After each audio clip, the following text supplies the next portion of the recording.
வணக்கம், welcome to Skanda நட்சத்திர astrology YouTube channel.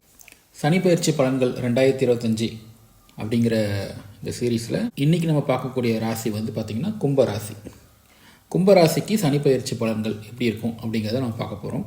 கும்பத்துக்கு முதல்ல இருந்த இந்த ஜென்ம சனி அப்படிங்கிற காலகட்டத்திலேருந்து இப்போ கொஞ்சம் ரிலீஸ் ஆகுறீங்க. கும்பத்துலேருந்து மீனத்துக்கு சனி பகவான் 29 மார்ச் 2025 டிரான்சிட் ஆகி போயாச்சு. நீங்கள் ஜென்ம சனி அப்படிங்கிற ஒரு காலகட்டத்தில் என்ன மாதிரியான தாக்கங்களை நீங்கள் வந்து அனுபவிச்சுட்டு இருந்தீங்களோ அதுலேருந்து இப்போது நீங்கள் ஒரு பெரிய ரிலாக்ஸேஷன். இப்போ 2ஆம் பாவத்துக்கு சனி பகவான் வந்திருக்கிறதால என்ன மாதிரியான பலன்கள் இருக்குன்னா, இதுவும் ஒரு மாதிரியான கலப்பு பலன்களை தான் கொடுக்கும். ஸோ அப்படி பார்க்கும்போது 2ஆம் வீடு அப்படிங்கிறதே பார்த்திங்கன்னா என்னுடைய தனஸ்தானம், கேஷ் ஃப்ளோ, கண், வார்த்தைகள், இது எல்லாமே 2ஆம் பாவம் தான், குடும்பஸ்தானம்.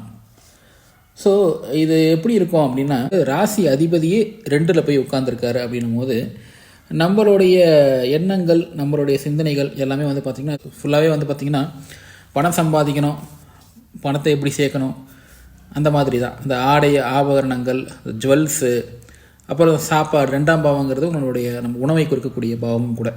ஸோ அதை நோக்கியே நம்மளோட சிந்தனைகள்.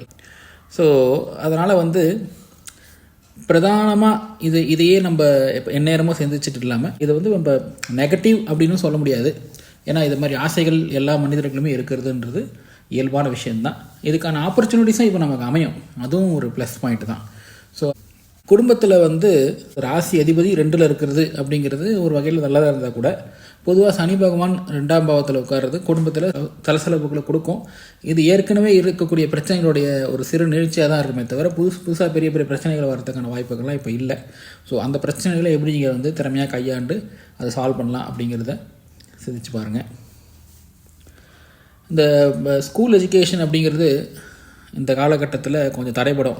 அதனால் இந்த ஸ்கூல் கோயிங், இந்த கிட்ஸு, இந்த ஸ்கூலுக்கு போயிட்டு இருக்கக்கூடிய குழந்தைங்கள்லாம் அடிக்கடி லீவு போடுறேன், வெளியே போகிறேன்னு உங்களுடைய பிரச்சனைகளுக்காக குழந்தைங்களுடைய ஸ்கூலிங்கை வந்து நீங்கள் இம்பேக்ட் பண்ணாதீங்க. தேவையில்லாத லீவு போட வைக்கிறது, வேறு மாதிரி மூவிஸ் கூப்பிட்டு போகிறேன், பசங்களையும் கூட கூட்டிகிட்டு போகிறது, இந்த மாதிரி தேவையில்லாத இந்த எஜுகேஷன்லேருந்து டீவியேட் பண்ணாமல் பார்த்துக்கோங்க. வாக்கு தவறத்துக்கான நேரம். சொல்லுவோம், அது செய்ய முடியாமல் போயிடும். சில நேரத்தில் இந்த பொய் சத்தியம் பண்ணுவோம். இந்த மாதிரியான நிர்பந்தங்கள்லாம் நமக்கு ஏற்படும். ஸோ அதனால் முடிஞ்ச அளவுக்கு யாருக்கும் வாக்கு கொடுக்காதீங்க. நான் கண்டிப்பாக அதை பண்ணி முடிச்சிடுறேங்கிற மாதிரி கமிட்மெண்ட்ஸ்குள்ளே போகாதீங்க. அதாவது ராசி அதிபதி அப்படிங்கிற ஒரு டேர்ம்ஸில் எடுக்கும்போது பாசிட்டிவ் கொடுக்கும். நல்ல ஒரு புகழ், பெயர் புகழ், சொசைட்டியில் ஒரு நல்ல அந்தஸ்தை கொடுக்கக்கூடிய ஒரு காலகட்டமாக இது இருக்கும்.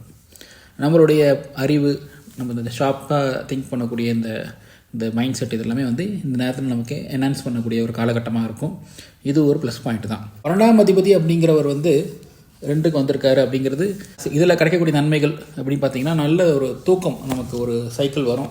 ஆனால் நெகட்டிவ்னால கொஞ்சம் சோம்பேறித்தனமும் நமக்கு இன்க்ரீஸ் ஆகும். எப்போவுமே தூங்கிக்கிட்டே இருக்கக்கூடிய ஒரு நிலைமை, அந்த மாதிரிலாம் போகாமல் கரெக்டான ஒரு டெசிஷன் எடுத்து ஒரு ஸ்லீப் கிளாக்கை வந்து நீங்கள் மெயின்டைன் பண்ணுங்கள்.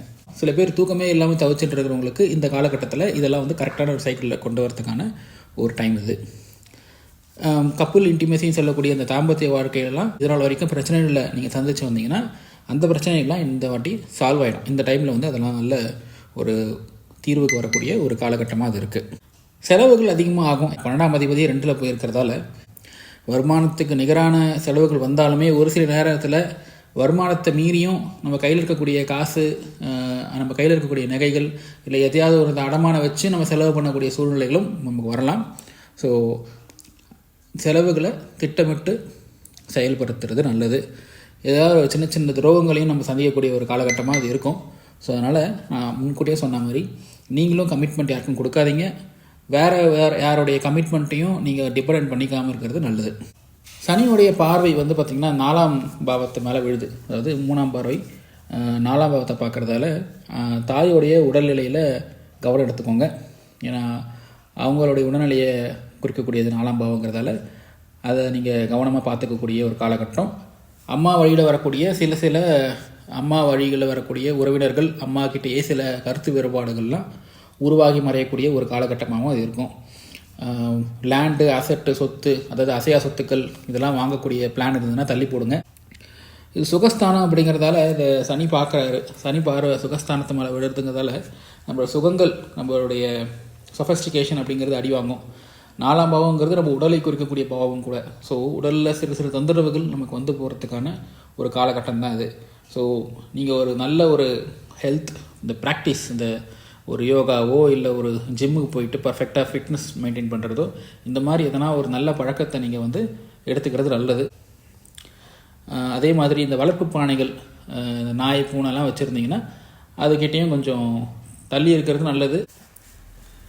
இது ஒரு 4ஆம் பாவத்து மூலிமா ஒரு நெகட்டிவான பலன் தான். 8ஆம் பாவத்தை அவர் பார்க்குறதால வரக்கூடிய இது பார்த்திங்கன்னா, 8ஆம் பாவம் அப்படிங்கிறதே பார்த்திங்கன்னா ஒரு ஒரு வில்லங்கமான ஒரு பாவம் தான். ஸோ சனி வந்து பார்க்குறாருன்றதால அது மூலிமா நமக்கு நன்மை தான். தேவையில்லாத அவமானங்கள், வம்பு வழக்குகள், பிரச்சனைகள் இது வரைக்கும் நம்ம ஃபேஸ் பண்ணிகிட்டு இருந்தோம்னா இப்போ அதெல்லாம் முடிவுக்கு வரக்கூடிய ஒரு காலகட்டமாக இந்த காலகட்டம் அமையும். இல்லைனா இந்த காலகட்டத்தில் ஏற்கனவே போயிட்டு இருக்கக்கூடிய இந்த கேசஸ், இந்த பிரச்சனைகள் எல்லாமே வந்து அதிகமாக நீங்கள் முயற்சி எடுத்து முடிச்சு விடுறதுக்கான ஒரு நல்ல டைமாகவும் இது இருக்கும். எதிரிகள் நான் இதை பண்ணி காட்டுறேன்னு இது மாதிரி எதனா சபதம் எடுத்துருந்தீங்கன்னா அதெல்லாம் இன்றைக்கி இப்போ வந்து பாசிட்டிவாக தான் அமையும். இதை உன்னை விட பெருசாக நான் ஒரு கடையை கட்டி காட்டுறேன் பார், உன்னை விட இதை நான் பெரிய வீடை கட்டி காட்டுறேன் பார் எதனா சபதம் எடுத்துருந்தீங்கன்னா இந்த காலகட்டத்தில் சபதங்கள் அதெல்லாம் வந்து நீங்கள் வின் பண்ணிடலாம் ஈஸியாக. ஸோ நல்ல விஷயம் தான் அதெல்லாம். ஸோ இப்போ நான் சொன்ன இந்த பலன்களோட பொருத்தி பார்த்து நீங்கள் செயல்படுறது நல்லது. ஸோ இது வந்து உடல் ரீதியான விஷயங்கள், ஏதாவது ஆப்ரேஷன் பண்ணால் இந்த நோய் தீரும் அப்படிங்கிற ஒரு சில நிர்பந்தத்தில் இருக்கீங்க, ஆனால் ஆப்ரேஷன் பண்ணுறது விருப்பம் இல்லை அப்படின்ற மாதிரி நிலைமையில் இருந்தீங்கன்னா இப்போ நார்மலான வைத்தியங்கள் மூலியமாகவே ஒரு நல்ல ஒரு மருத்துவர் உங்களுக்கு கிடைப்பார். ஆப்ரேஷன் இல்லாமல் சரி பண்ணிடலாம் அப்படிங்கிற மாதிரி, மெடிக்கேஷன்லேயே பண்ணிடலாங்கிற மாதிரியான சூழ்நிலை, அந்த மாதிரி பிராப்தமாக அமையறதுக்கான வாய்ப்பு அதிகமாக உண்டு. ஸோ இது வந்து ஹெல்த் ரிலேட்டடு கோர்ட்டு கேஸு, வம்பு வழக்கு, அவமானங்கள், அசிங்கங்கள், இந்த சம்மந்தப்பட்ட விஷயங்கள்லேருந்து தான் நம்ம இந்த ஜென்ம சனியில் அதிகமாகவே நம்ம பாதிக்கப்பட்டிருப்போம். ஸோ இந்த டைமில் வந்து பார்த்திங்கன்னா இதெல்லாம் பாசிட்டிவாகவும் ப்ளஸ்ஸாகவும் ஆகக்கூடிய காலகட்டம். இதெல்லாம் எலிமினேட் ஆகும் கம்ப்ளீட்டாக உங்களுடைய லைஃப்பை விட்டு. கம்ப்ளீட் எலிமினேஷன் அப்படின்லாம் கூட இது நல்ல ஒரு டவுன்ஃபால் உங்களுக்கு தெரியும்.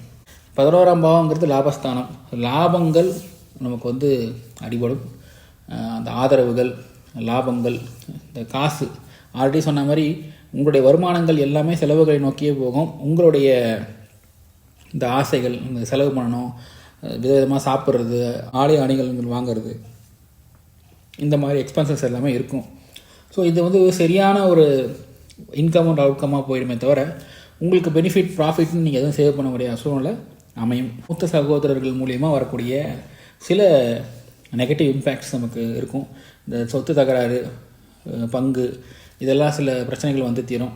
நல்ல ஒரு உறவு முறை, ஒரு ரிலேஷன்ஷிப் மெயின்டைன் பண்ணியிருக்கீங்கன்னா அவங்களுடைய ஆரோக்கியத்திலும் நீங்கள் வந்து அக்கறை எடுத்துக்கிறது இந்த காலகட்டத்தில் நல்லது.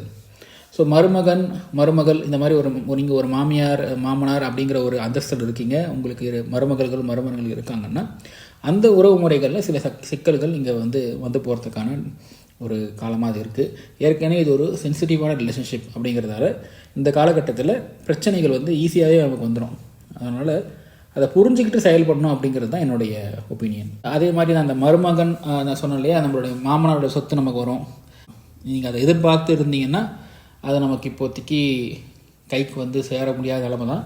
ஸோ அதை எதிர்பார்த்து எதனால் ஒரு திட்டம் வச்சுருந்தீங்கன்னா அதெல்லாம் நீங்கள் ரீப்ளான் பண்ணிக்கோங்க, ரீஸ்ட்ரக்சர் பண்ணிக்கோங்க உங்கள் பிளானை. அதெல்லாம் இப்போ இம்பேக்ட் ஆகும். ஈஸியான இன்கம், அதாவது ஈஸி இன்கம்ஸ், அந்த ஷேரு இதெல்லாம் பண்ணுறவங்களா இருந்தீங்கன்னா, அந்த பாண்ட்ஸு, ஷேர்ஸு இதெல்லாம் பண்ணுறவங்களா இருக்கீங்கன்னா, மற்ற நிறைய ஈஸி இன்கம்ஸ்னால் உங்களுக்கு டிஜிட்டல் மார்க்கெட்டிங், அதாவது உடலை வருத்தி செய்யாத எந்த காரியங்களாக இருந்தாலுமே அது ஈஸி இன்கம், புத்தியை வச்சு யோசித்து பண்ணுறக்கூடிய வேலைகள், இந்த மாதிரியான ஒரு வேலைகள் ஈடுபட்டு இருந்தீங்கன்னா அதிலலாம் இப்போ கொஞ்சம் பிரச்சனைகள் வரும். இந்த ஒயிட் காலர் ஜாப்ஸ்னு சொல்லுவோம் இல்லையா, ஸோ அந்த மாதிரி ஜாப்ஸில் இருக்கிறவங்களுக்கு ஈஸியாக எதனா ஒரு இம்பேக்ட் வரக்கூடிய ஒரு காலகட்டம் தான் இது. இந்த ஷேர் அப்படிங்கிறது வந்து இந்த ஃபாரின் இன்வெஸ்ட்மெண்ட்டு, எந்த விதமான இன்வெஸ்ட்மெண்ட்டையுமே இது குறிக்கும். ஸோ புதுசாக எந்த விதமான இன்வெஸ்ட்மெண்ட்டும் நீங்கள் பண்ணாமல் இருக்கிறது நல்லது தான். நம்ம விருப்பங்கள் அப்படிங்கிற போது எதாவது ஒரு சின்ன ஒரு தடங்கல்கள் வரும். ஒரு சின்ன ஒரு விஷயம் நமக்கு பிடிச்சி ஏதாவது பண்ண போனால் கூட எதனா ஒரு இம்பேக்ட் அது வரும். நம்ம கிடச்சிருக்கிற இன்னொரு விஷயம் அதை விட நல்ல விஷயமாகவே இருந்தாலும் கூட நம்ம ஆசைப்பட்டது கிடைக்கல அப்படிங்கிற ஒரு சின்ன வருத்தம் நமக்கு வந்து இருக்க தான் செய்யும். ஸோ அந்த மாதிரியான சின்ன சங்கடங்கள், மன வருத்தங்களை, நம்ம இஷ்டப்பட்ட விஷயங்களை செய்ய முடியாத போகிறதுக்கான மன வருத்தங்கள் அடையக்கூடிய ஒரு காலகட்டமாகவும் அது இருக்கும். அடுத்தது நம்ம பொதுவாக உடல் ரீதியான உபாதைகள், எந்த மாதிரி உபாதைகள்லாம் சந்திக்க வேண்டிய விஷயங்கள் வரும்னா, இந்த பல்லு சம்மந்தப்பட்ட விஷயங்கள், இந்த டீத்து, டென்டல் இஷ்யூஸ் இருந்தால் நீங்கள் அதை கேர் எடுத்து பார்த்துக்கோங்க. முக்கியமாக ரெஸ்பிரேட்டரி இஷ்யூஸ் இருக்கிறவங்க, மூச்சு, சுவாசம், ஆஸ்மா, சைனஸ் இந்த மாதிரி பிரச்சனைகள் இருக்கிறவங்க அதுக்கான மெடிஷனை எடுத்துக்கோங்க. அதுக்கான டாக்டர் அட்வைஸ் கன்சல்ட் பண்ணுங்கள்.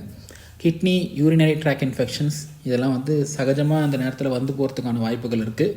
ஸோ அதுக்கான கேரை நீங்கள் எடுத்து ப்ரிகாஷனரியாக அந்த ஃபுட் அண்ட் ஹேபிட்ஸை நீங்கள் வந்து ஃபாலோ பண்ணிக்கோங்க. இடுப்பு சம்மந்தப்பட்ட அந்த பிரச்சனைகள், இந்த பேக் பெயின்லாம் இருக்கிறவங்க அதுக்கான ப்ராப்பரான ஆக்டிவிட்டீஸில் ஈடுபடுங்க. ஸோ இடுப்பு வலிக்குது, உடம்பு வலிக்குதுன்னும் போது அந்த பைக் ஒரு லாங் டிரைவ் போகிறது, அதிகப்படியான பிரயாணங்கள் செய்கிறதெல்லாம் நீங்கள் தவிர்த்துக்கிட்டு முன்னெச்சரிக்கையாக ப்ரிகாஷனரி ஆக்ஷன் எடுத்து நீங்கள் வச்சுக்கிறது நல்லது. ஸோ இது வந்து கும்பராசிக்கு கரிபகவான் 2ஆம் இடத்துல போனதுக்கான ஒரு பொதுவான பலன். என்ன தசா புத்தி போயிட்டுருக்கோ அதுக்கேற்ற மாதிரி உங்களுடைய பலன்கள் மாறும். இது ஒரு பொதுவான பலன் தான். உங்களுடைய சொந்த ஜாதகத்தை கன்சல்ட் பண்ணணுன்னா உங்களுடைய date of birth, time, place of பர்த்தை ஸ்க்ரீனில் தெரிகிற இந்த நம்பருக்கு வந்து நீங்கள் வாட்ஸ்அப் பண்ணுங்கள். நம்ம சொந்த ஜாதகத்தை டிராஃப்ட் பண்ணி நம்ம கன்சல்டேஷன் பண்ணலாம். நான் பேசுறது பிடிச்சிருந்தா என் வீடியோவை லைக் பண்ணுங்கள், சப்ஸ்கிரைப் பண்ணி நீங்கள் சப்போர்ட் பண்ணுங்கள். இந்த வீடியோவை உங்கள் ஃப்ரெண்ட்ஸ் அண்ட் ஃபேமிலிக்கு ஷேர் பண்ணுங்கள். தேங்க்யூ.